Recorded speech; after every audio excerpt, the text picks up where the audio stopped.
Everyone. आज हम बात करने वाले हैं जो हमारे पास ध्रुवीय निर्देशांक होते हैं उनको कार्तीय निर्देशांकों में किस प्रकार बदला जाता है और कार्तीय निर्देशांकों को ध्रुवीय निर्देशांकों में किस प्रकार बना जाता है। तो सबसे पहले बात करेंगे उनके अंदर ध्रुवीय निर्देशांक और कार्तीय निर्देशांकों के बीच में संबंध क्या होता है। फिर उनको एग्जाम्पल के द्वारा समझते हैं कि इनको आपस में एक्सचेंज कैसे किया जाता है। तो चलिए शुरू करते हैं वीडियो को।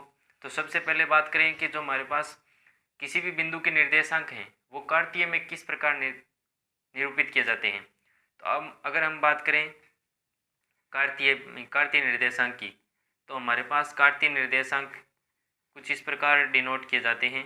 जैसे हमारे पास कोई बिंदु P है तो उसको हम डिनोट करते हैं x, y से, ये कार्तीय में हो गया।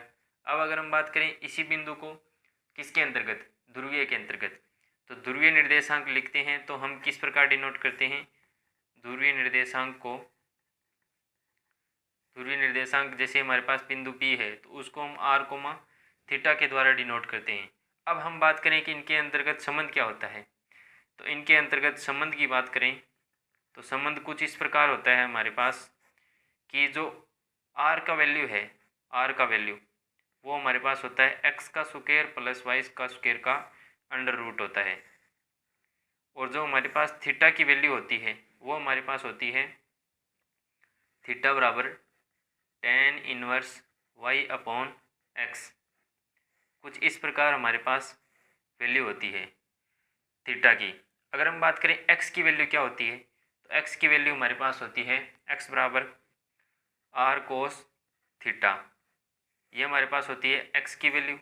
और फिर हम बात करें कि y की वैल्यू क्या होती है, तो हमारे पास y की वैल्यू होती है r साइन थीटा। ये कुछ इस प्रकार इनके बीच में संबंध होते हैं कि जो ध्रुवीय निर्देशांक और कार्तीय निर्देशांकों के बीच में संबंध होते हैं। अब अगर हम बात करें कि एग्जाम्पल के द्वारा कि ध्रुवीय को कार्तीय में कैसे बदला जाता है और कार्तीय को ध्रुवीय में कैसे बदला जाता है, तो सबसे पहले बात करते हैं कार्तीय को ध्रुवीय में कैसे बदला जाता है। जैसे हमारे पास कोई भी क्वेश्चन दिया गया है, क्वेश्चन की बात करें तो हमारे पास क्वेश्चन इस प्रकार है कि 1/1, है, इसको हमें बदलना है ध्रुवीय में, ध्रुवीय निर्देशांक में बदलना है, ध्रुवीय निर्देशांक में बदलो। तो ध्रुवीय निर्देशांक में बदलने के लिए सबसे पहले हमें कार्तीय दिया गया है, तो कार्तीय में 1,1 दिया गया है, तो यहाँ हमारे पास x का वैल्यू कितना है 1 और y का वैल्यू कितना है 1। तो सर्वप्रथम हम बात करें ध्रुवीय के, जैसे हमने मान लिया बिंदु P मान लिया ये। अब हम इसको ध्रुवीय में बदलेंगे तो हम कैसे लिखेंगे r, थीटा से। अब r बराबर क्या होता है x square plus y square, तो यहाँ r equal x square plus y square, x का वैल्यू कितना है 1 और y का वैल्यू 1, 1 का स्क्वायर 1 और 1 का स्क्वायर 1, तो ये हमारे पास वैल्यू बनेगी √2। ये तो हमारे पास आ गई वैल्यू r की वैल्यू। अब अगर हम फाइंड आउट करें थीटा की वैल्यू, तथा थीटा इक्वल होता है हमारे पास tan inverse y upon x। तो tan इनवर्स y का वैल्यू 1 और x का वैल्यू भी 1, तो ये हमारे पास बनेगा tan इनवर्स 1 और tan इनवर्स 1 की वैल्यू हमारे पास होती है π/4। तो हमारे पास जो फाइनली रिजल्ट आ गया वो हमारे पास आ गया P बिंदु का √2, π/4, ये हमारे पास आ जाएगा। ये जो हमारे पास बिंदु दिया गया था P, जो कार्तीय पद्धति में दिया गया था कार्तीय निर्देशांक, उनको हमने बदल लिया ध्रुवीय में। अब हम बात करें इसके विपरीत की, विपरीत एग्जाम्पल लेते हैं कि हमें ध्रुवीय में दिया हो और कार्तीय में कैसे बदलेंगे। जैसे हमारे पास क्वेश्चन के अंतर्गत दिया गया है, हमें P बिंदु दिया गया है, वो हमें दिया गया है 2√2, π/4।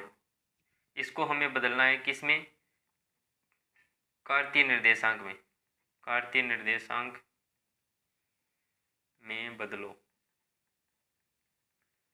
तो कार्तीय निर्देशांक में बदलने के लिए क्या करेंगे, सबसे पहले हमें दिया गया है बिंदु, वो लिख लेते हैं P 2√2, π/4। यह हमें दिया गया है, यह होता है r, थीटा की फॉर्म में।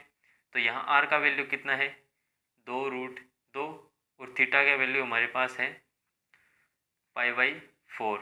तो सबसे पहले हम बात करें जो हमें निकालना है बिंदु कार्तीय निर्देशांक निकालना है पी बिंदु, वो हमारे पास फॉर्म आएगा x, y के रूप में।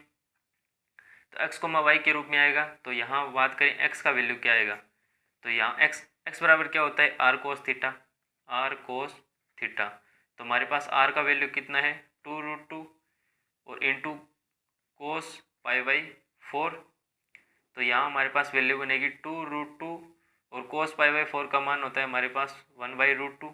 तो हमारे पास फाइनली x का वैल्यू कितना आ गया 2 तथा y इक्वल को क्या होता है हमारे पास r साइन थीटा होता है, r साइन थीटा। r का वैल्यू कितना है 2√2 और into cos sine pi by 4। तो 2√2 मल्टीप्लाई 1/√2, क्योंकि साइन पाई बाई 4 और कोस पाई बाई 4 का वैल्यू 1/√2 ही होता है। तो ये हमारे पास फाइनली वैल्यू बनेगी √2 से √2 2। तो हमारे पास अगर फाइनली बात करें जो हमारे पास P बिंदु आएगा, जो कार्तीय निर्देशांक आएंगी वो कितने आएंगे 2,2। तो ये हमारे पास आएगा कार्तीय पत्ती के अंतर्गत निर्देशांक आ जाएगा। तो ये थे हमारे पास कि ध्रुवीय निर्देशांकों को कार्तीय निर्देशांकों में कैसे बदला जाता है। सर्वप्रथम बात की कि इनके अंतर्गत संबंध कैसा होता है और किस प्रकार इन्हें डिफाइन किया जाता है। फिर हमने एक एग्जाम्पल देखा कि ध्रुवीय को कार्तीय में किस प्रकार बदला जाता है और कार्तीय को ध्रुवीय में किस प्रकार बदला जाता है। उसके लिए हमें ये 4 संबंध याद रखने होते हैं जो इस क्वेश्चन को हल करने के लिए आवश्यक होते हैं, यह हमें ध्यान में रखना आवश्यक है। तो ये थे हमारे पास ध्रुवीय को कार्तीय और कार्तीय को ध्रुवीय में किस प्रकार बदला जाता है। इसी प्रकार की इंटरेस्टिंग वीडियो के लिए हमारे चैनल पर बने रहें। अगले वीडियो मिलते हैं। अगर वीडियो पसंद आई हो तो लाइक शेयर सब्सक्राइब करना ना भूलें। जय हिंद, वंदे मातरम।